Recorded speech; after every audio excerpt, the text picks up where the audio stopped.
మనిషి కార్పొరేటర్కి ఎక్కువ, ఎమ్మెల్యేకి తక్కువ. జీవితకాలంలో ఇప్పుడు ఎమ్మెల్యే ఒకసారి అయినాడయ్యా. వచ్చినప్పుడు ఆ ఆరోపణలు వాస్తవాలుగా తెలుసుకోవాలని చెప్పి పవన్ కళ్యాణ్ గారు నన్ను నమ్మారు. రెండోది మీరు మీడియా, నేను తప్పు చేశాను లేదు మీకు అందరికీ కూడా తెలుసు. మీరందరూ కూడా 20 సంవత్సరాలుగా చూస్తున్నారు ఈ తిరుపతిలో. మీడియా, పత్రికా విలేకరు ప్రతి ఒక్కరికి కూడా పాదాభివందనాలు తెలియజేస్తున్నా, ఇంక్లూడింగ్ సాక్షితో సహా. ఎందుకంటే సాక్షిలో కూడా వాళ్ళ యాజమాన్య జీతం కోసం వాళ్ళు పనిచేస్తున్నారు పాపం, కానీ వాళ్ళు కూడా నా మిత్రులే. సాక్షిలో ఉన్నారు కూడా నాకు తెలిసిన వ్యక్తులు ఉన్నారు, నా శ్రేయోభిలాషులు. సాక్షి పేపర్లో కింద స్టాఫర్ నుంచి ఇన్ఛార్జీల వరకు నాకు తెలిసిన ఉన్నారు. 15 సంవత్సరాలు నాకు అంత మిత్రులే, కాబట్టి వాళ్ళకు కూడా కృతజ్ఞతలు తెలియజేస్తున్నా. అలాగే ప్రతి మీడియా, కెమెరామ్యాన్, రిపోర్టర్లు, స్టాఫర్లు, ఇన్ఛార్జీలు, బ్యూరోలు, ప్రతి ఒక్కరికి నా పాదాభివందనం. ఎందుకంటే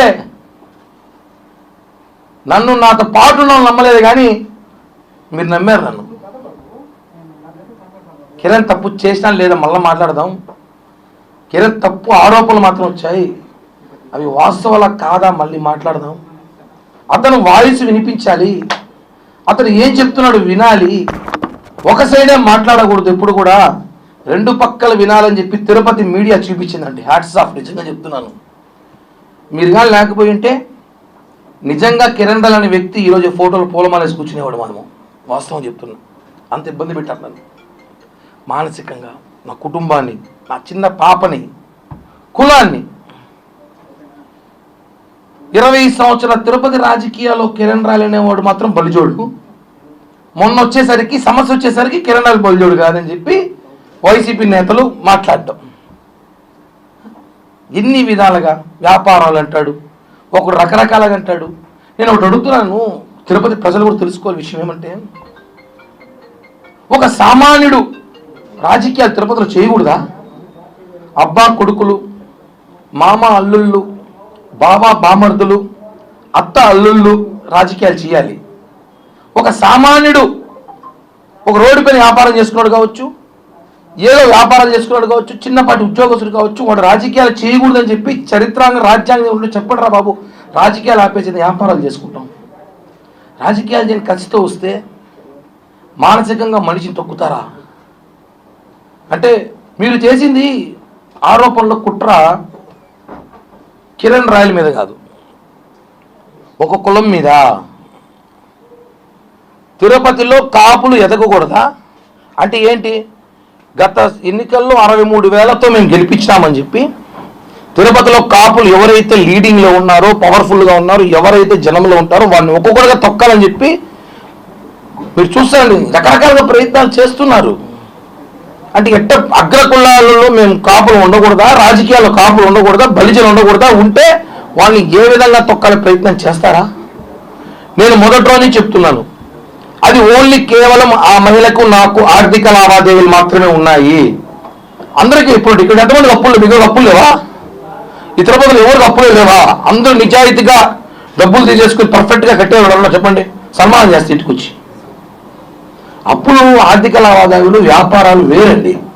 దాంట్లో ఉన్న లావాదేవీలు, గొడవలు జరుగుతాయి, డబ్బులు తీసుకున్నప్పుడు జరుగుతారు. తీసుకున్నప్పుడు ఒకరోజు సమయానికి ఇవ్వలేకపోతాం, ఒక నెల ఇవ్వలేకపోతాం, ఒక సంవత్సరం ఇవ్వలేకపోతాం. అది ఆర్థిక లావాదేవీలు తీసుకొచ్చి ఆ మహిళని పాపం రాజకీయ నాయకులు వాడుకోవడం కరెక్ట్ కాదని మొదలే చెప్పాను నేను. ఒక అమ్మాయి రాజకీయాలు లాక్కండి, అది ఆర్థిక లావాదేవీలు మేము సెట్ చేసుకుంటాం, మాట్లాడుతున్నారు, సెటిల్ అవుతుంది. అంతేగాని ఆమెను తీసుకొచ్చి నువ్వు ఇలా చెబితే మేము డబ్బులు నీకు ఇస్తాం, నువ్వు ఇలా కిరణ్ రాయల్ పైన మాట్లాడితే నీ ఆర్థిక ఇబ్బందులు తొలగిస్తాం, కిరణ్ రాయల్ మానసికంగా ఏడిపిస్తే నీకు సెటిల్ చేస్తాం, నీ కొడుకు సెటిల్ చేస్తాం అని చెప్పి రాజకీయ ట్రాప్లో ఆమెను ఇరికించాను. గతంలో చెప్పా, ఇప్పుడు చెప్పా, ఇక చెప్పడం కూడా, ఎందుకంటే ఆ ఇష్యూ క్లోజ్ అయిపోయింది కాబట్టి. తను ప్రెస్ మీట్ పెట్టి చెప్పడం, కోర్టులో కేసులను వాపస్ తీసేసుకోవడం, ఇవన్నీ కూడా చెప్తాను కదా. అందరూ ఉంటారు, ఇద్దరు చాలా మంది రాత్రి నుంచి కడిగిన ముత్యం లాగా వచ్చావు, కడగిన ముత్యం లాగా. నేనైతే ముత్యమే, కడిగాలో నాకు తెలీదు, నేనైతే ముత్యమే. ఒక మనిషిని నాశనం చేయడానికి సోషల్ మీడియా కూడా పనికొస్తుందని చెప్పి నాకు మొన్నే తెలిసింది. ఎంత దారుణమైన ట్రోలింగ్ చేశారంటే నన్ను, నా కుటుంబాన్ని, నాతో పాటు ఉన్న వాళ్ళని. నేను ఒకటే అంటున్నాను ఈరోజు ఈ ప్రెస్ మీట్ ద్వారా బాధేసి చెప్తున్నా, మనసులో బాధతో చెప్తున్నా. 26 రోజులు నేను చాలా నేర్చుకున్నా. దయచేసి ఇంకెవరైనా జీవితంలో రాజకీయాలు చేయాలన్నా, వేరే వ్యాపారాలు చేయాలన్నా పక్కన వాళ్ళకి చెప్పకండి, అస్సలు నమ్మకండి. అందుకే నా పక్కన ఎవరు పెట్టుకోవాలి, ఈరోజు ఒక్కడే వచ్చా. నమ్మకండి, చెప్పకండి, తప్పు. ఎందుకంటే 26 రోజులు నేను చాలా తెలుసుకున్నా. మనిషి ఇబ్బందుల్లో బాధల్లో ఉన్నప్పుడు ఇద్దరే నిలిచారు నాకు చెప్పాను. ఒకటి పవన్ కళ్యాణ్ గారి ధైర్యం, 2 మీడియా, ఇంకా మా అయితే కొంతమంది వేరే దేశాలలో ఉన్న జన సైనికులు రోజు ఫోన్లు చేసి అన్నా మేము ఉన్నాం భయపడకనే అనేసి. అన్నా ఏ కాదని చెప్పట్లే, ఇప్పుడున్న కొంతమంది జనసేన నాకు అందరూ ఉన్నారు. అంటే ఒక నుంచి చెప్పేస్తే దాన్ని నమ్మడం అంత ఈజీ కాదు, దాని వాస్తవాలు తెలుసుకోవాలి. ఒక అడ్వకేట్ ఎవరు ఉన్నాడు మొన్న, ఆయన ఈ ఇష్యూలో అతను అడ్వకేట్ లాంటి వాడు, అడ్వకేట్ అది కాదు, అతని పేరు కూడా నేను చెప్పను, ఉప్పల్ బాలంటాం మేము అందరం. అతను ఇప్పుడు ఒక సమస్య వచ్చిందండి మనకి, ఆ సమస్య అడ్వకేట్ చెప్పుకుంటాం, సార్ నాకు ఇలా మోసం జరిగింది, ఇలా నాకు అన్యాయం జరిగింది, నాకు డబ్బులు రావాలంటే తను ఏం చేయాలి, కోర్టులో పిటిషన్ వేయాలి, కోర్టులో వాదించాలి. సాక్షి టీవీ, సాక్షి పేపర్లో కాదు. తను ఏం చేశాడు, కిరణ్ రాయల పైన ఆరోపణలు ఉన్నప్పుడు నువ్వు ఆరోపణలు కోర్టులో చూపించు, అంతేగాని డిబేట్లు పెట్టి నీ పబ్లిసిటీ పిచ్చి కోసం నన్ను వాడుకోవడం కరెక్ట్ కాదు. నీ మీద కేసేస్తా, తిప్పిస్తా తిరుపతికి, ఛార్జీలు కూడా నేనే పెడతాను నీకు, అప్ అండ్ డౌన్ ఛార్జీలు కూడా తిప్పిస్తా. సాక్షి మీద కూడా కేసు వేస్తున్నా, చెప్పాను, ఆల్రెడీ చేశాను. ఒకటే అండి, ఒకరు వచ్చి మాట్లాడేస్తే మహిళ మాట్లాడేసింది అంతే, నమ్మేస్తారు జనం అంతే. వాస్తవం ఆయన ఎందుకు మాట్లాడింది, ఎవరు మాట్లాడించారు తెలుసుకోలేకపోయారు జనం, అదే బాధ. ఆ మాటల్లో మాట్లాడే మాటలు నన్ను నిజంగా చెప్తున్నా, మొండినా కొడుకే ఉంటాను కానీ నిలబడ్డా. ఇంకోడైతే నా ప్లేస్ చచ్చిపోయింటాడు, కుటుంబం మొత్తం ఆత్మహత్య చచ్చిపోయింటుంది ఈరోజు.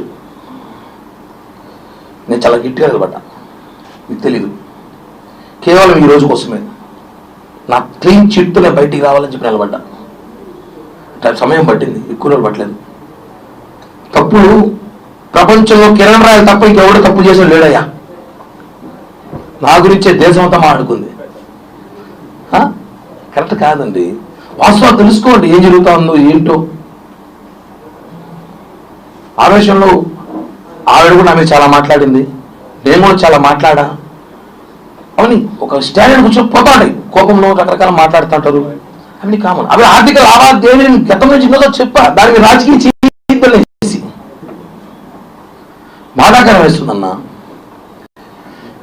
కంట్రోల్లో ఉన్నాను, లేకపోతే చెరువు అయిపోయేది కన్నీళ్ళతో. చాలా కంట్రోల్గా ఉన్నా, చాలా కంట్రోల్గా ఉన్నా. మా నాయకుడే మా ఇన్స్పిరేషన్. తప్పు జరిగి దాన్ని ఆన్సర్ వచ్చేలోపు నానా బీభత్సం చేసి 25 రోజులు 26 రోజులు నా ఇంట్లో సభ్యులు బయటకు వచ్చి నిన్నటి దాకా కూడా బయటికి రాలా. అంటే తప్పు గురించి కాదు కానీ ప్యాంట్లు చూపించిన వాళ్ళు బాగుంటారు,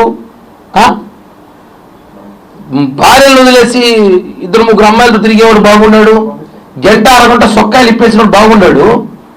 అసలు వీడియో ఒరిజినల్గా కాదా అనేసి ఆ అమ్మాయి చెప్తా ఉంది. ఆ వీడియోలో ఏముందో లేదు మీరు చూసారు, ఏం చేయాలి, దానికి పెద్ద బీభత్సం చేసి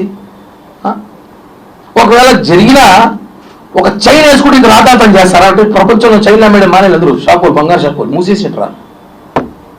వాస్తవాలు మాట్లాడుతున్నా, ఎంతమందికి కాదు నాకెందుకు, నా గురించి ఒకరు ఆలోచించినప్పుడు ఒక గురించి నేను ఎందుకు ఆలోచించాలి. 26 రోజులు చాలా నేర్చుకున్నా, నా జీవిత చరిత్రలో మర్చిపోలేని రోజులు. ఎందుకంటే అంటే 6వ తేదీ నేను జగన్మోహన్ రెడ్డి తిడితే 7వ తేదీ సాయంత్రం నాకు ఫోన్ వచ్చింది. ఒక వ్యక్తి నా అత్యంత సన్నిహితుడు, ఆ అమ్మాయి ఏదో సూసైడ్ అటెంప్ట్ చేసి నీ పేరు రాస్తుందంట చూడు అన్నాడు. 8వ తేదీ జరిగింది. అంటే నాకన్నా ముందు నా చుట్టుపక్కల తెలిసిపోతాను ఏం జరుగుతుందో. బాధ కదా, ఏం జరుగుతుందో నాకన్నా ముందు నా చుట్టుపక్కల తెలిసిపోతా ఉంది, నాకు లేటుగా తెలుస్తూ ఉంది. అంటే బాధితుడు నేనా మీరా అంటే అర్థం చేసుకోండి ఏం జరుగుతుందో. కరెక్ట్ కాదు ఇవన్నీ. ఒక మనిషి ఎదుగుతా ఉంటే నేను ఎవరు డబ్బులు కొట్టేసి ఎదగల, నా ఉన్న స్థాయిలో నేను అమ్ముకోను, అడుక్కోను, అప్పులు చేస్తూ నా స్థాయికి మించి నేను ఎదుగుతున్నా. ఏం రాజకీయం సామాన్యుడు రాజకీయం చేయకూడదు, ఏమంటే కిల్లి కొట్టే మేడు బేడాల మేము రాజకీయం చేయకూడదు అంటే మోడీ యాడ్ని చూశాడయ్యా, ఎన్టీ రామారావు యాడ్ని చూశాడు. అందరూ పుట్టగానే ఎమ్మెల్యే ఎంపీ కొడుకులో పుట్టినారా? కడుపులోనే లేదు కదా. ఒక సామాన్యుడు రాజకీయం చేస్తారా? తిరుపతిలో మార్పు తీసుకొద్దాము, యువత భవిష్యత్తు ప్రయత్నిస్తే వాడిని ఇంత ఈరోజు వాస్తవం ఉంది కాబట్టి ఇక్కడ కూర్చొని ప్రెస్ మీట్లో మాట్లాడుతున్నా. లేకపోతే ఈ పార్టీకి నా కర్మక్రియ కూడా అయిపోయేది. నా ప్లేస్లో ఇంకోటి ఉంటే ఖచ్చితంగా చెప్తున్నా, నేను కూడా అంత మానసిక క్షోభ అనుభవించా, చాలా బాధపడ్డా. కాబట్టి చెప్తున్నా మీ అందరికీ, ప్రతి ఒక్కరికి పేరు పేరున మీడియా ప్రతినిధికి, పేపర్ ప్రింటింగ్ ప్రెస్ ప్రతి ఒక్కరికి పాదాభివందనాలు తెలియజేస్తున్నా. భవిష్యత్తులో మళ్ళీ త్వరలో జనసేన పార్టీలో నేను ఆల్రెడీ ఉన్నాను, పక్కకు పెట్టాను కార్యక్రమాలకి, అఫీషియల్గా వస్తా. ఈసారి